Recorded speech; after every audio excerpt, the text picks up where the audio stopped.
This might be one of the most underrated brands on the market right now.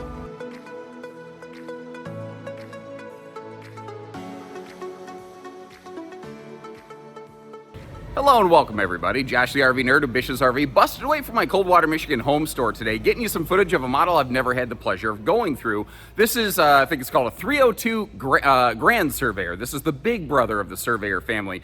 And the last 2 or 3 years, Surveyor has made some really smart updates and improvements. And I really think that there's something that hasn't quite gotten the recognition they deserve. This floor plan specifically, you find all over the place in fifth wheels, but you rarely find it in travel trailers, and especially, I think, executed this well.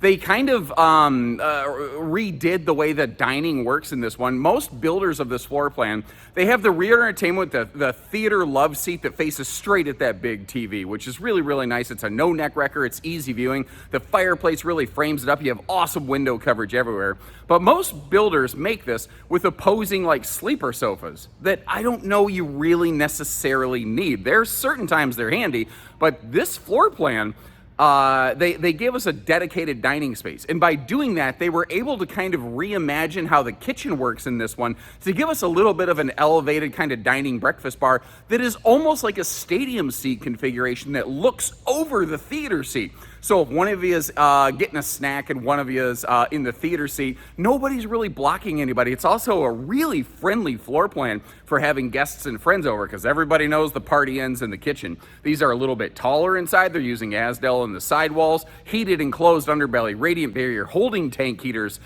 standard double air conditioner up here, and any Surveyor model that starts with the number 3, like this one, is actually prepped for a 3rd air conditioner. So if you really want to max it out, you can. Bedroom is washer dryer prepped, full bed slide, dedicated desk space in the bedroom. This is a very overlooked model that I'm really glad I got to go through today, and I'm excited to hear what you have to think about it. And I want to mention real quick, if I seem a little more subdued today, it's not because I'm not excited about the RV. I've recorded like 80 RV videos over the last week and a half, and I have probably 100 more yet this month that I'm working on recording. I'm building up a ton of content for folks. The thing is, that has taken a little bit of a toll on my voice, especially since I don't mean to be this way. I'm just usually very loud and over the top, and I have actually, I think, damaged my vocal cords on the right side of my throat. So I'm going to try to take it a little easy here. But this, I think, is very cool. So this floor plan, different manufacturers have built it, but the dining and kitchen arrangement is always weird. Because what most builders do is they try to stuff opposing sleeper sofas back here into the living room. And I mean, I kind of get it because that furniture arrangement is very popular in fifth wheels. But sometimes it's nice to have a dining setup. And the way that they were able to accomplish this by going with opposing floor flush rack and pinion slides, it just really, really opens up the space. And allows them to really maximize the campsite window coverage that we have over here. Now, I didn't mean to walk myself up this far quite yet, but hey, let's go ahead and just keep on killing the living room stuff. We've got a theater love seat here that is very cuddle compliant if you like to be close to your significant other. Or if you got the grandbabies over and you want them to snuggle up with you and make those memories, you got the perfect little spot there to do that. But notice the power outlets. Those power outlets, first of all, I mean, they doubled them up like Sir Mix-a-Lot, but you've got households and USBs all over the place. Any of the USB plugs are both Type A and Type C, and they can service both the theater seat and this little elevated dining bar. But that's another thing that I really like here. But by the way, what do you think about this? That is actual wood, by the way. The little live edge kind of cut on it, It's visually, I think, kind of appealing. I think it makes a nice little statement. I'm not sure how it's going to feel on the forearms if you lean against it, but hey, there you go. And again, nice, campsite overlook window here, anywhere that you're going to be sitting. And you'll get a little bit of a look at this lately, but they trimmed out these windows and they kind of cleaned up the look of it. And they also went with some blackout roller shades here, nice little gray kind of soft cloth touch feel to them. But what I like about this setup, instead of some goofy kind of half kitchen counter, kind of half dining weird thing, I guess it sort of is that still, but if you're sitting here at these chairs, you're overlooking over the top of the theater seat, and like more people get a good straight on shot of the entertainment center in this one. To me, this makes sense. Now, the dining table has what I call the Franken booth kind of thing going on, where it has that floating ottoman, which obviously it's got the little pop top. I've got it set in front of the hide-a-bed sleeper sofa right now. You've got storage below it, but you can move that around however you want to. It doesn't have to stay exactly where it is. And I think that's a really, really smart decision. Now, in the Surveyor family, they use different air conditioner setups on different size RVs because different size RVs have different needs. On the, I'm going to call it the 3 series. Any Surveyor whose model number starts with 3 is prepped and ready for a third air conditioner that you would install right there, but it will factory standard have dual air. You'll have a bedroom, bathroom, mini ducted air conditioner that's only ducted between bed and bath to maximize efficiency. And then here in the biggest room of the RV, you get the biggest air conditioner dedicated to it. That's the new 18,000 BTU Furrion Chill Cube. Like Brinkley, Ember, bunch of brands are starting to use this because it is very energy efficient, like rivaling and in potentially surpassing like mini splits, but it's an 18,000 BTU capacity. So it's something that is very, very powerful potentially. The electric space heater down below the fire, what we call the fireplace below the sound bar right there, you can turn on just for visuals like we've done today. Like if I flip the camera on, you're going to see that I'm sweating like crazy, but it's just because it's a hot day. It's not because of the fireplace. You've got a second one of those. Hey, you'll see it later when we get there. I want to zero in on a few more details that you have available to you here in the living area before we get turned around. First of all, once again, you've got the very nice blackout roller shades if you really want to blot the sun out like the arrows of the Persian army. But the fact is, again, you can rearrange that bench setup. You've got the hide-a-bed sleeper sofa, and that is one of the easiest opening sleeper sofas. Like you don't have to physically wrestle it. It basically has like a spring assist system. So all you kind of do is sort of lift up and pull back on it, and it just pops right out. So like if you got a bad little back or something like that, but you've got a grandkid over for the weekend, you can make that work here. Now, this is a really interesting thing Surveyor does, where they allow you to swap around your seating selection in a lot of floor plans. So on this one, let's say you don't want the dining table and chairs. Let's say you don't want the hide-a-bed. Let's say for some reason you want triple theater seat. Theoretically, you could do that. So this sofa, if you wanted to, you could swap this out for a theater seat. You could swap this out for another dinette if you really wanted to. You don't necessarily have to do that. And in case you're curious, the little half dinette back cushion, I just kind of slotted that over there out of the way. You might actually even be able to stuff that in the ottoman when you're not using it. I'm not sure. I do appreciate how the RV industry largely is getting away from the disco kind of light situation, you know. They are, where they're using accent lights, they're going to more white accent lights. And last year, Surveyor's interior decor, I don't know that I loved it. This has a little bit more of a creamy neutral kind of tone to it, a slight Western tinge and edge to it. This is working a little bit better for me personally. Now, again, they went carpetless floor flush slides, which means you're not going to be bashing your head against that slide fascia over here in the kitchen. They also don't tend to do floor heating vents in Surveyors. They do cabinet ducted heating. They do one of the smartest things I've seen. Keep an eye on that cutting board backer right there. So that can hang behind the stovetop. Or you can set it beside the stovetop, use like a side splash. Or you'll see in a few minutes here, it's actually also the sink cover. That is perfectly fitted to slot down into the sink. It is a like triple multi-function object. And that is the kind of stuff I think RVs really benefit from. When one thing can perform several purposes, I feel like you win. I also just noticed it's the dumbest, smallest little things, but like the little Velcro circles to keep that dinette back cushion in place, they're actually screwed into that wall panel. They're not just kind of sitting there. And that's one of those things that I can't tell you how many times I've seen peeled Velcro in an RV nullify the function of a dinette cushion. And you don't have that here. So I like little ideas like that. I am curious, what do you think of this? Like, I think visually it's very appealing, the open shelf concept on the left, But what do you think of that compared to enclosed cabinets? Because when you get to your destination, I think that that could be a really neat space to have some, specific glasses that you use every day maybe set out. But traveling down the road, you're not going to be able to leave anything up there. So I think that that's a little bit of a push-pull benefit. And I hope you appreciate how I'm willing to kind of point out good, bad things like that. Ooh, we got the Barley Popinator 9000 over here for, Dad's Barley Pop. You can pop the top on one of those. Obviously, I'm referring to a bottle of, cream soda like you get at the Cracker Barrel. I am such a child. Every time I go to the Cracker Barrel, I never know if I want a grape or orange cream soda. So I always end up getting one of each. Popping open the cabinetry here. This is all pocket screwed lumber core cabinetry, by the way. They do not have different refrigerator swaptions anymore. They only offer the 10 plus cubic foot 12 volt DC compressor fridge like you see here. They used to do a couple. They just have gotten away from it basically because supplier limitations and costs has what's driven that.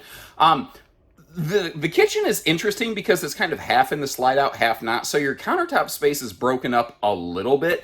This is a model that I think does focus more on living area than kitchen area. But again, one of the things I like about it is there's a lot of RVs that when you're in the kitchen, you're cut off from the living room and you're really not part of the equation. But in this one, if you're in the kitchen, everybody can still get a good shot at the entertainment. So like if you have some friends over and you're watching the game or something like that, this is an awesome, awesome entertainer's floor plan. And everybody knows the party ends in the kitchen. So having the kitchen right here available for the drinks, well, that just doesn't seem to ever offend anybody. Apparently, I'm going to moonwalk backwards to get to the bathroom. I am noticing, though, they're very good about not wasting opportunities to put like little coat hangers, key hangers, towel hooks around this RV. They've done a good job of really using the space, I think, effectively. Something else that was based massively off your feedback. The guy even laughed. He says, I think your viewers are going to be happy with this. We got rid of what you call the 4-inch fart fan, and we went with the big fan. He's still learning that that's called the Fajita Friday Fume Fighter. But ladies and gentlemen, they have upgraded and standardized to a larger bathroom fan based on your input. So I know sometimes I ask the same question 1,000 times over and over and over again, but sometimes it actually does make the difference. Now, I'm a little over 6 foot. You saw I could stand in that shower, no problem. You can also see that that's a fairly fluffy, friendly toilet space. And even in the bathroom, they were very careful not to put heat vents down in the floor. They really, really dialed this in nicely. Now, this bathroom wall feels a little bit blank, but that's because it's actually utilized in the bedroom. That is either a massive bonus closet or it is combo or stackable washer-dryer prep. But real quick, giving you a look at the remainder of the storage space here in the bathroom. Lipitorage storage. Down below the sink, that's probably where you're going to have to keep some of your towels and extra toiletries and body washes. And I don't know if you noticed, but right on the right-hand side of the toilet, it does have a butt napkin roller built right into it. So, you don't have to try to figure out a solution for that. Now, the bedroom doesn't include a TV, but it's all prepped and ready for one. That would be easy to add. Remember, the bedroom air is standard on this, but it is mini ducted to bedroom and bathroom only. So it's not trying to push air across 40 foot of camper. It's only trying to bring air here. So the whole front of this thing is closet and dresser space. And I'll try to get you a little bit more of a look at that in just a minute here. But this also has a very deep bed slide. Now, this is a 60 by 80 true queen bed. If you're looking at this, you notice how they put some mini side stands right in the bed box itself with some USB plugs. I'm not going to call them CPAP stands, but I think that those are perfect for phones. That is a nice little thing right there. And it's very easily set up to swap the mattress out with like any residential bed you want. Now, if you want a wider bed, you could do it, but you're going to have to, aftermarket, remove those side stands, and you're going to have to lose those USB plugs or move them. I also noticed, did you catch in the living room? All of their overhead cabinetry actually has struts, so you don't have to try to juggle this open, like with your other hand or your head or something. And you might notice how one of these lights is blue and one of them is white. It's actually a dual purpose, either spotlight or reading lamp. And these are all breeze windows across that bed, so you can get some awesome airflow in here. And because the taller ceiling allowed them to build a taller slide box, I don't think you're ever going to have to worry about cracking your head on that thing at any point. I'm going to get you a little bit better look at that desk space in just a minute. But let me kind of complete the remainder of the bedroom looks as I stand here in the washer-dryer closet, effectively. Again, second electric space heating Tootsie Toaster down there, and you can use it just for visuals, but those things can crank out crazy good heat for spring and fall camping that doesn't burn your propane. Give me a little more look at the storage around the bedroom space here. They've done some very, very good things with that overall. Again, the closet has all kinds of storage space. There's also easy lift storage under that queen bed, as you've seen. But you might have noticed how it didn't go all the way back to the headboard. You're not losing that space. They just have a section of it partitioned off to be used on the exterior of the RV, because this thing doesn't have a one full true pass-through. It doesn't have the one to rule them all, Lord of the Rings style. But what this RV does have is either a giant bonus closet. Now notice those little pointy things sticking out. It has 3 removable shelves that you can slide in there if you want to. I set 2 of them on the floor just to give you the idea. But you've got just full-on potential for stackable washer-dryer capacity in this. And that's a feature that a lot of your washer-dryer prepped travel trailers are still combo only. And I've never used one, but I will say that I've done this for over 15 years now, and the feedback that I've heard on those things is very consistent, where people say, if you're going to get one, get a washer and dryer, not a combo. They both wash fine, but my understanding is the combos don't dry very well. Now, this is my laptop over here. I brought it just for size demo purposes. It's not really going to be a great setup for multi-monitors, but look at the location of the power outlets, the households, the USBs right there. For a little like weekend work situation, or if you're vacationing but occasionally you have to check back into some things, that's actually kind of how things go with my line of work. You know, I have to keep on top of the YouTube comments even when I'm on vacation.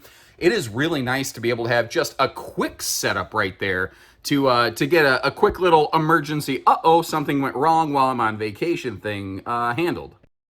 Now, I think it's safe to say this is an RV that's definitely made for being there and not getting there. And while this isn't ideal necessarily, if you're going down the road and you need to get to a travel stop, I feel like you could crack that fridge enough to grab stuff. You could always use the dining bar for a quick bite to eat, because the rest of the seating is kind of blocked off by the slides. But your sink space, enough of the kitchen, I think, is available if you are intelligent about how you pack this stuff. If you need to worry about travel stops, kind of keep that in mind. And if you appreciate how we take the time to close the slides on like every freaking unit we do so you can see how these look in road mode, hit that like button if nothing else, or subscribe if you appreciate it if you're new with us.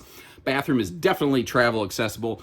Can you get up to the bedroom? Yes. Should you use the bed while it's closed? No. This is a Schwintek slide, and that slide system doesn't like it if you do that. I know some people do it and get away with it. It's just not one of those things that the manufacturer guarantees will be okay. So just trying to be real with you. Now, when we get outside, I like to give you a second look at the weights and measures here. And this feels like a really good time to talk about, what kind of truck do I need to tow something like this around? Remember how I described this as a flat deck fifth wheel? Well, when you see that the RV's basically 39 feet long and the GVW is over 11,000 pounds, that doesn't feel like half-ton territory. I think that you're probably a solid 3/4 ton here. Now, where it's interesting compared to a fifth wheel, some fifth wheel builders who make a layout like this, you're probably going to want a single rear wheel 1 ton. I don't know that you necessarily need to do that here. Actually, I think a gas 3/4 could be a really good pairing for a trailer like this, but it all depends on the exact capacities of the truck. You folks have been requesting for me to share what kind of slide systems on RVs are on RVs. There we go. Let me spit that out. So your living room slides, these are opposing electric rack and pinion. You may have noticed your bedroom slide was a Schwintek slide. As long as I'm down here, I want to mention that this does benefit from Goodyear Endurance radials. That was yet another thing based on your feedback they did. Standard tire pressure monitoring. And you may have noticed a little bit of a light flicker. I'm not sure. You see that little white thing on the skirting right there? There's some motion activated lighting over here on the poop side of the camper that It'll help you, like, you can turn that off, by the way, so you don't cheese off the neighbors, but it will help you see as you're navigating around here. And as you can see, it's a single sewer outlet, so you don't have to do the poop scoop boogie shuffling between things. Something I think they did that was really smart, because this RV does not have a full front pass-through. That's one of its only hitches in its giddy-up in terms of like storage capacity. They kind of segregated half and half of the inside outside storage under that bed area right there. Now you might notice the brackets on the slide face. It is prepped and ready for slide awnings. They don't offer that from the factory, but that is something that you can get. And when we step up into the Grand Surveyor, a couple things change outside as compared to Surveyor Legend. The general construction doesn't change, but we pick up power stabilizers and the full candy-coated nose cap as compared to the fiberglass and Asdel front sweep. Our roof and front wall construction, those are stick-built. Roof is obviously fully walkable. Our sidewalls and rear wall are laminated with Asdel layering directly below the fiberglass. The flooring is also aluminum framed and laminated. Underbelly's enclosed, forced air heated, has a radiant barrier and holding tank heater. So it's a very respectable extended season capability.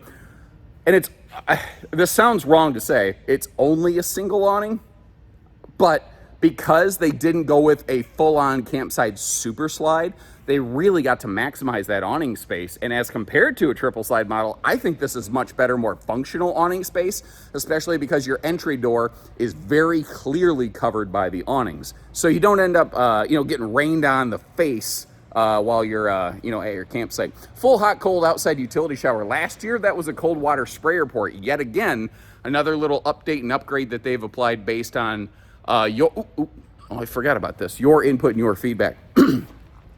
Key locking slam latches, magnet holdbacks, by the way. This is not a full front pass-through because you have the tankless on-demand water heater on the other side. So that's maybe one little factor to consider there. But again, you also have that storage under the headboard area of the bed. So that's worth considering.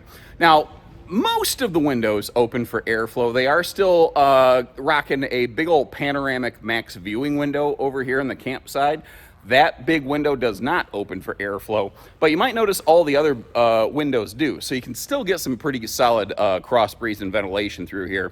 Again, fully walkable roof, telescopic ladder prep, and on the back here, we do have ourselves a little accessory hitch. So when Aunt Edna croaks on the Clark W. Griswold family vacation, you put her on the cargo pod, wrap her in hefty bags, and head on out. So again, I feel that this is a brand that's been a little bit underrated. I'd be really curious to know what you think. Like, am I crazy? Or, is there something going on here that maybe people hadn't really considered before? Leave me some notes, let me know. I'll leave you some links in the video description also to check for pricing and availability on any of these. If we have one in stock, it will be on our website with pricing. And if we're sold out, contact our team and we'll certainly get you figures on anything that we can order for you, whatever works. However you want it spec'd out, we can get you that figure. And until next time, if you appreciate how we try to share fair information and be good and bad and real about this, hit that subscribe button and we'll catch you on the next one, probably tomorrow. So take care, stay safe, have fun, and happy camping, everyone.